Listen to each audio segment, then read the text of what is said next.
necesitamos saber cómo levantarnos del pecado. Déjame y te explico. No existe tal cosa de un cristiano sin pecar. Más bien, ese tiempo siempre llegará donde caeremos en el pecado y arruinará nuestra vida espiritual. Nuestras congregaciones nos han instruido con buenas enseñanzas acerca de la prevención y de cómo luchar en contra del pecado.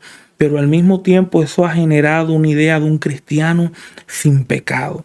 Por eso es que así de buenas que son las enseñanzas de prevención y de lucha en contra del pecado, también necesitamos instruir en cómo enseñar a recuperarnos de los errores y del fracaso del mismo.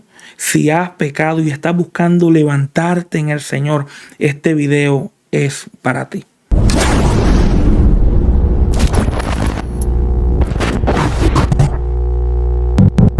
Primero, no puedes hundirte en el pecado. El libro de Romanos, capítulo 5, versículo 8 al 9, dice de la manera siguiente: pero Dios demuestra su amor para con nosotros, que siendo aún pecadores, Cristo murió por nosotros, y luego siendo ya justificados por su sangre, cuánto más por él seremos salvos de la ira. Pablo aquí está tratando de reafirmar y ayudar a los romanos, ya que siendo pecadores y habiendo pecado, al mismo tiempo Pablo quería enseñarles acerca de que Dios los amaba y al mismo tiempo los justificaba de sus pecados por el sacrificio de nuestro Señor Jesucristo. No importa cuán difícil ha sido el pecado que hemos cometido o los fracasos que hemos pasado, sino que hay que volver a recordarnos del amor de Dios y de que Él nos justificará de nuestros pecados a través del sacrificio de nuestro Señor Jesucristo. El énfasis que siempre la Biblia trae cuando el ser humano o el creyente le falla al Señor es que comprenda que el amor de Dios y la justificación de Dios no está basada en lo que el hombre hace. Hay que recordar que Dios sigue siendo un Dios amoroso en los días buenos como en los días malos. Él no cambia de su forma de amor por el puro afecto de nuestras faltas. Obviamente que Él no está contento con nuestros errores, pero Él lo único que desea es que comprendamos la esencia de su amor y comprender la posición que Jesucristo nos ha puesto dentro del sacrificio que Él ha hecho. Dios espera que vayamos delante de Él y nos humillemos, ya que su amor y su bondad sigue siendo infinita para nuestras vidas. Otro versículo es Romanos capítulo 2, versículo 4, que dice así: o menospreciáis las riquezas de su bondad y paciencia y magnanimidad, ignorando que la bondad de Dios te guía al arrepentimiento. Una de las claves para uno poder entrar en arrepentimiento es conocer y aprender y al mismo tiempo entender y sumergirnos en la bondad de Dios. No se trata simplemente de lo que nosotros podemos hacer, sino de uno poder comprender que la bondad de Dios siempre está ahí y es la que nos lleva a poder arrepentirnos de nuestros pecados.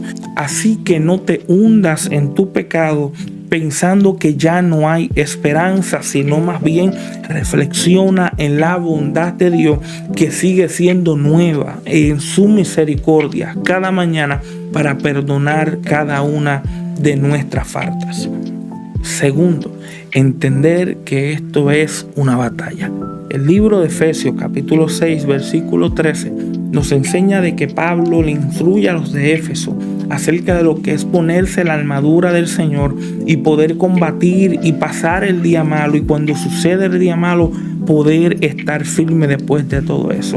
Pablo lo que estaba tratando era de equipar al cristiano a comprender y entender que esto es una lucha, específicamente hablando acerca de los aspectos espirituales, pero uno sobre todo acerca del pecado. Es ilógico pensar de que lo que experimentamos no es una lucha, más bien día tras día la lucha contra el pecado existe, pero la realidad del caso de lo que acabó de acontecer o cuando caemos en pecado es que hemos perdido la batalla.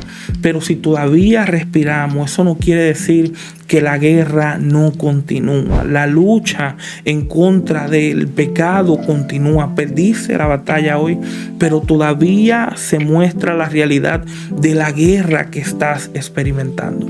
Por eso que como cristiano necesitas comprender y entender que así como el enemigo y el pecado te atacan, usted también tiene que contrarrestar en contra de los ataques y los dardos del maligno, del enemigo y las trampas del diablo.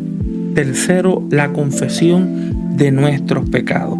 El libro de Juan, primera de Juan, capítulo 1, versículo 9, nos enseña de que el mismo Señor está dispuesto de que si nosotros pecamos, Él es justo y fiel para perdonarnos, no tan solamente perdonarnos, limpiarnos de toda pureza. Ya Dios sabe de antemano que nosotros vamos a fallar, pero Él espera de que nosotros como cristianos seamos responsables en confesar nuestro pecado y poder venir delante de Él y tomar la responsabilidad de las acciones que hemos cometido. Por eso es que aquí nos dan una promesa que aunque pequemos, sabemos que Dios está dispuesto a perdonarnos. Nosotros tampoco podemos llegar que los actos que hacemos actuemos como si nada hubiese pasado.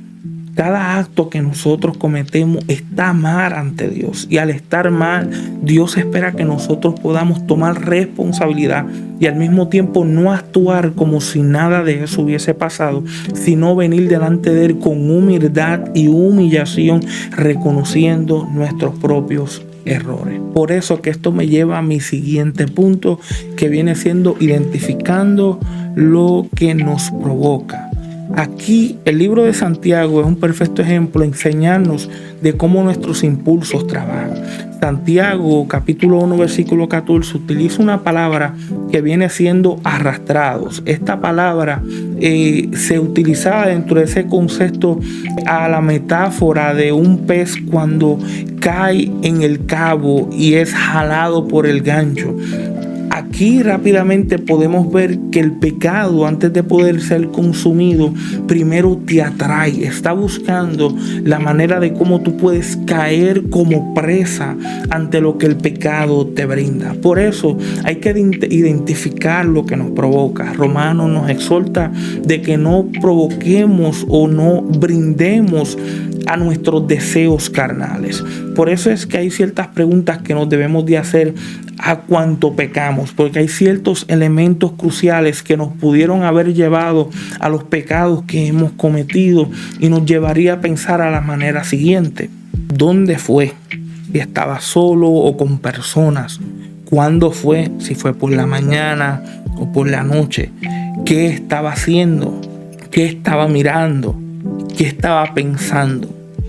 ¿Cómo te sentías? ¿Triste, solo, aburrido, abrumado, confundido, cargado?